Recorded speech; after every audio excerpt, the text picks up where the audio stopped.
Princess, wait. Ako to, Adnanix. Ba't nandito ka, Adnanix? Please patawarin mo ako sa isang pagkakamali ko. Can you give me second chance? Oo na pinatawad na kita, okay? Salamat at siya nga pala ito ang flower at Dunkin' Donut mo. Salamat. Umupo ka muna, Princess. Mag-order muna ako ng makain natin. Sige. Kumain na tayo, Princess. Sige, thank you, Adnanix, sa pag-treat mo sa akin ulit. Wala naman. Bukas may pupuntahan ako. Baka gusto mo sumama sa akin? Tamang-tama day off ko rin bukas. Sige, daanan kita sa bahay niyo. Sa part mo na lang ako daanan, Adnanix. Sige, around 9:30 AM morning, okay? Sige, sige. Maganda pala tanawin dito. Oo, madalas ako pumupunta dito kapag day off ko. Doon tayo sa kabila, doon nakapark ang sasakyan ko. Ito na ang sasakyan natin.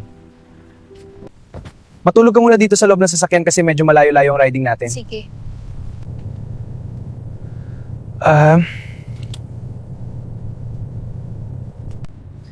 Ang ganda talaga ni Princess. Ang ganda talaga ni Princess. Hi everyone! Guys, huwag kalimutan mag-subscribe sa aming YouTube channel. Hi guys, huwag niyo pong kalimutan i-follow ang aming YouTube channel. Nasa description box ang pa-update kayo lagi sa mga bago naming videos.